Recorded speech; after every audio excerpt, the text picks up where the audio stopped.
नमस्कार दोस्तों, स्वागत है आप सभी का हमारे YouTube चैनल स्टडी पॉइंटर्स में।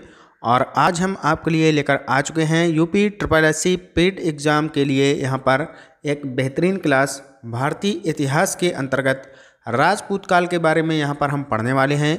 और जितने भी प्रश्न यहाँ से बनते हैं वो सारे हम यहाँ पर डिस्कस करेंगे। तो वीडियो को बहुत ही अच्छे से देखिएगा आप लोग और पूरा देखिएगा, क्योंकि वीडियो में बहुत ही ज़्यादा महत्वपूर्ण क्वेश्चन हम आपको कराने वाले हैं।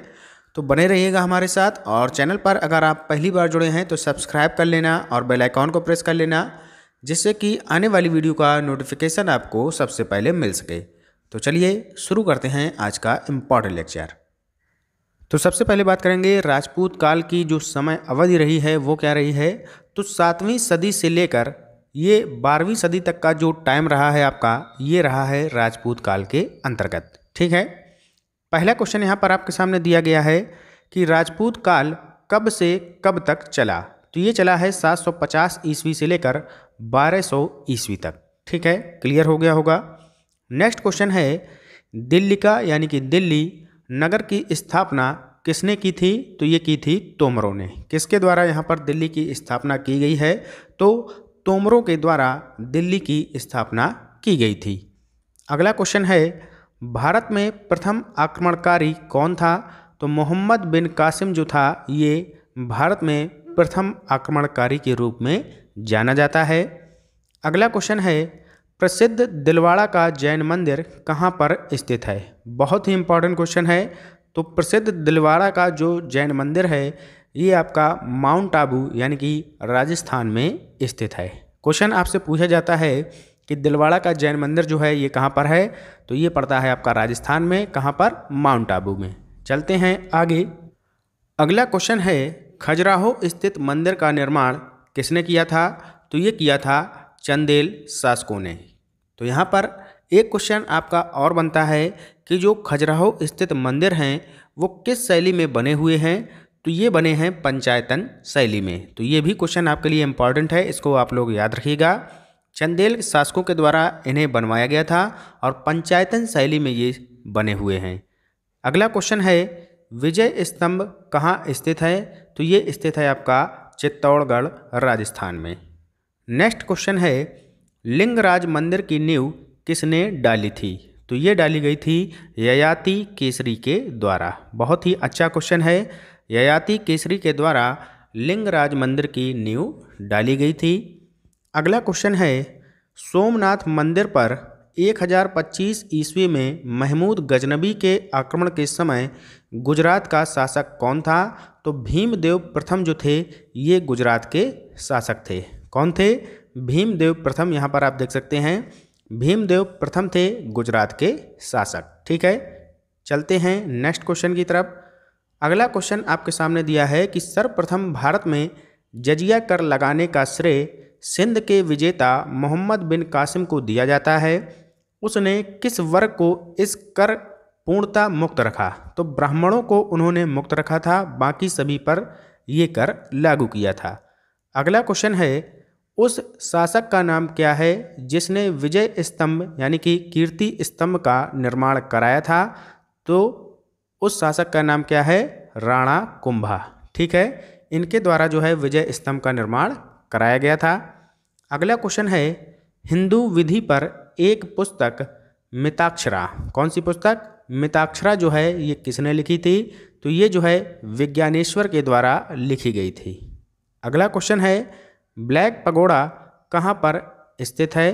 तो ये स्थित है आपका कोणार्क में। और कोणार्क कहाँ है? उड़ीसा में ये जो है पड़ता है। चलते हैं आगे। नेक्स्ट क्वेश्चन आपके सामने यहाँ पर दिया गया है कि किस नाटक के कुछ अंश 2.5 दिन का झोपड़ा मस्जिद की दीवारों पर अंकित हैं। तो ये जो है हरिकेली नाटक जो था आपका, उसके कुछ अंश जो है 2.5 दिन के झोपड़ा में अंकित हैं। नेक्स्ट क्वेश्चन है विक्रमशिला शिक्षा केंद्र के संस्थापक का नाम क्या है। तो धर्मपाल जो है विक्रमशिला शिक्षा केंद्र के संस्थापक के रूप में जाने जाते हैं। नेक्स्ट क्वेश्चन है पाल वंश का संस्थापक किसे माना जाता है। तो ये माना जाता है गोपाल को। ठीक है, अगला क्वेश्चन है पाल वंश की राजधानी क्या थी। तो ये थी मुद्दगिरी, या फिर इसी को जो है मुंगेर के नाम से भी जाना जाता है। मुंगेर या मुद्दगिरी पाल वंश की राजधानी थी। बहुत ही इंपॉर्टेंट क्वेश्चन है, याद रखिएगा सभी लोग। आगे देखते हैं नेक्स्ट क्वेश्चन। राष्ट्रकूट वंश का संस्थापक कौन था? तो राष्ट्रकूट वंश का जो संस्थापक था वो था दंतिदुर्ग, या इसी को जो है दंतिवर्मन द्वितीय के नाम से भी जाना जाता है। दंतिवर्मन द्वितीय, या इसी को जो है दंतिदुर्ग भी कहा जाता है। अगला प्रश्न है, किस मंदिर परिसर में एक भारी भरकम नंदी की मूर्ति है जिसे भारत की विशालतम नंदी मूर्ति माना जाता है? तो ये जो है किस मंदिर में है? तो ये है कंदरिया महादेव मंदिर, और ये पड़ता है आपका मध्य प्रदेश में। बहुत ही फेमस मंदिर है कंदरिया महादेव मंदिर। यहाँ पर जो है नंदी की एक विशालतम भारी भरकम मूर्ति है जिसके लिए ये फेमस है। अगला क्वेश्चन है आपके सामने, किसे एक नया संवत चलाने का यश प्राप्त है? तो ये है किसे? लक्ष्मण सेन को। अगला प्रश्न है, गीत गोविंद के रचनाकार जयदेव किसकी सभा को अलंकृत करते थे? तो ये करते थे किसकी? लक्ष्मण सेन की सभा को। ठीक है, चलते हैं आगे। नेक्स्ट क्वेश्चन देखते हैं। भुवनेश्वर तथा पुरी के मंदिर किस शैली में निर्मित हैं? तो ये जो है नागर शैली में निर्मित हैं। अभी हमने आपको बताया था कि जो खजुराहो के मंदिर हैं वो किस शैली में बने हुए हैं? तो वो जो है पंचायतन शैली में बने हुए हैं। और यहाँ पर बात की गई है भुवनेश्वर और पुरी के मंदिर, तो ये जो है नागर शैली में बने हुए हैं। अगला क्वेश्चन है, जगन्नाथ मंदिर किस राज्य में है? तो ये जो है उड़ीसा में है, सभी को पता होगा। अगला क्वेश्चन है, पुरी में स्थित कोणार्क के विशाल सूर्यदेव के मंदिर को जो है निर्माता कौन है? तो नरसिंह प्रथम जो हैं इसके निर्माता हैं। कौन से मंदिर के? सूर्यदेव मंदिर के। ये कहाँ पर है? तो ये है आपका कोणार्क में। अगला क्वेश्चन है, किस शासक ने कालिंजर के अजय दुर्ग का निर्माण करवाया था? तो ये करवाया था धंग देव ने। किसने करवाया था? धंग देव ने जो है अजय दुर्ग का निर्माण कराया था। चलते हैं नेक्स्ट क्वेश्चन की तरफ। अगला क्वेश्चन है, किसने सोमपुर महाविहार का निर्माण कराया था? तो ये जो है धर्मपाल के द्वारा कराया गया था। अगला क्वेश्चन देखते हैं, नैषेध चरित व खंडन खंड खाद्य के रचयिता श्री हर्ष किस शासक के राजकवि थे? तो ये जो है जयचंद के राजकवि थे। अगला क्वेश्चन है, चंदावर का युद्ध जो कि 1194 ईस्वी में हुआ था, ये किसके किसके मध्य हुआ था? तो ये हुआ था मोहम्मद गौरी और जयचंद के बीच में। कौन सा युद्ध? चंदावर का युद्ध आपसे काफ़ी बार पूछा गया है। कब हुआ था? 1194 ईस्वी को। किसके मध्य हुआ था? तो मोहम्मद गौरी और जयचंद के बीच हुआ था। अगला क्वेश्चन है, सेन वंश का संस्थापक किसे माना जाता है? तो ये माना जाता था किसे? सामंत सेन को। चलते हैं आगे। नेक्स्ट क्वेश्चन आपके सामने दिया है कि बादामी में दुर्ग का निर्माण करवाने तथा बादामी को राजधानी बनाने का श्रेय किस चालुक्य शासक को जाता है? तो ये जाता है पुलकेशिन प्रथम को। अगला प्रश्न है, किस चालुक्य शासक ने थानेश्वर व कन्नौज के महान शासक हर्षवर्धन को नर्मदा के तट पर परास्त किया और दक्षिण में बढ़ने से रोका था? तो ये रोका था किसने? पुलकेशिन द्वितीय ने। पिछली क्लास में हमने आपको बताया था कि पुलकेशिन द्वितीय के द्वारा हर्षवर्धन को नर्मदा के तट पर परास्त किया गया था। अगला क्वेश्चन देखते हैं, श्रीलंका पर विजय प्राप्त करने वाला चोल वंश सबसे प्रतापी राजा कौन था? तो ये था राजेंद्र प्रथम। अगला क्वेश्चन है, पहाड़ी काटकर एलोरा के विश्वविख्यात कैलाश मंदिर का निर्माण किसने कराया था? तो ये कराया था किसने? राष्ट्रकूटों ने। राष्ट्रकूटों के द्वारा कैलाशनाथ मंदिर का निर्माण कराया गया था। चलते हैं आगे। अगला प्रश्न है आपके सामने, किसने तंजौर में बृहदेश्वर मंदिर का निर्माण कराया था? तो ये कराया था राजराजा प्रथम ने। अगला क्वेश्चन है, कौन सा शहर चोल राजाओं की राजधानी माना जाता है? तो ये माना जाता है तंजौर। बहुत ही फेमस क्वेश्चन है, याद रखिएगा, इंपॉर्टेंट है आपके लिए। तंजौर को जो है चोल राजाओं की राजधानी माना जाता था। अगला क्वेश्चन है, विरूपाक्ष मंदिर बहुत ही इंपॉर्टेंट है। विरूपाक्ष मंदिर का निर्माण किसके द्वारा किया गया था? तो ये करवाया गया था चालुक्य शासक विक्रमादित्य द्वितीय के द्वारा। ठीक है। अगला क्वेश्चन है, चोल राजाओं ने किस धर्म को संरक्षण प्रदान किया? तो शैव धर्म को इन्होंने जो है संरक्षण प्रदान किया था। चलते हैं आगे।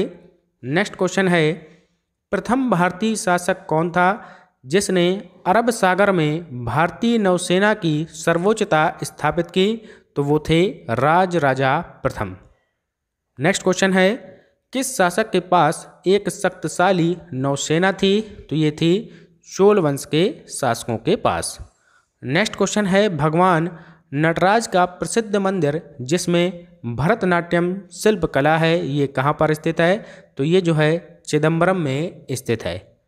अगला क्वेश्चन है, राष्ट्रकूटों को किसके द्वारा उखाड़ फेंका गया था? तो ये तैलब द्वितीय के द्वारा इनको उखाड़ फेंका गया था। चलते हैं आगे। अगला क्वेश्चन है, एलोरा के प्रसिद्ध कैलाश मंदिर का निर्माण किसने कराया था? तो कृष्ण प्रथम ने जो है इसका निर्माण कराया था। नेक्स्ट है, किसने कन्नड़ काव्यशास्त्र की प्राचीनतम कृति कविराज मार्ग की रचना की है? तो ये की है अमोघ वर्ष के द्वारा। अगला क्वेश्चन है, किस राजवंश का काल कन्नड़ साहित्य की उत्पत्ति का काल माना जाता है? तो ये माना जाता है राष्ट्रकूटों को। ठीक है। अगला क्वेश्चन है, मंदिर स्थापत्य कला की द्रविड़ शैली का आरंभ किस राजवंश के समय में हुआ था? तो ये हुआ था पल्लव राजवंश के समय में। चलते हैं आगे। नेक्स्ट क्वेश्चन है, चालुक्य विक्रम संवत का प्रचलन किसने किया था? तो ये किया था विक्रमादित्य 6 ने। ठीक है। छठे नंबर के ये जो थे इन्होंने किया था। अगला क्वेश्चन है, चोल साम्राज्य का संस्थापक कौन था? तो विजयालय जो थे ये चोल साम्राज्य के संस्थापक के रूप में जाने जाते थे। अगला क्वेश्चन है, महाभारत का भारत वेड़वा नाम से तमिल में जो है किसने अनुवाद किया है? तो यह किया है पेरुनेन देवनार ने। ठीक है। पेरुनेन देवनार ने इनका जो है यहाँ पर अनुवाद किया है। अगला क्वेश्चन है, 3 मुख वाली ब्रह्मा विष्णु महेश की मूर्ति जो त्रिमूर्ति के नाम से जानी जाती हैं वह किस गुफा में हैं? तो ये जो है एलिफेंटा की गुफा में पाई जाती हैं। चलते हैं आगे। अगला क्वेश्चन देखते हैं, किस चालुक्य शासक ने चोल व पांडव को हराया जिस कारण उसे तीनों समुद्रों यानी कि बंगाल की खाड़ी, हिंद महासागर और अरब सागर, ये तीनों समुद्र हो गए, इनका जो है स्वामी कहा जाता है?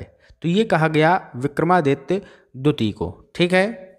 अगला क्वेश्चन है, किस ग्रंथ के उल्लेख के आधार पर यह माना जाता है कि मलेच्छों के अत्याचार से त्रस्त होकर महर्षि वशिष्ठ ने अत्याचारियों के विनाश हेतु आबू पर्वत पर एक यज्ञ किया एवं यज्ञ के अग्निकुंड से 4 राजपूत कुलों कौन कौन से?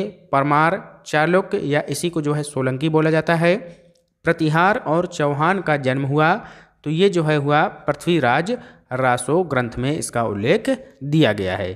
अगला क्वेश्चन है, एलोरा का 34 गुफाओं का मंदिर कब बनाया गया? तो ये बनाया गया था 700 ईस्वी से लेकर 800 ईस्वी के मध्य में। तो ये थे आज के 51 जो है इम्पॉर्टेंट क्वेश्चन जो हमने आपके साथ डिस्कस किए। और वीडियो कैसा लगा ज़रूर हमें कमेंट बॉक्स में बताएं। मिलते हैं नेक्स्ट टॉपिक के साथ, तब तक के लिए goodbye, have a nice day. जय हिंद, जय भारत।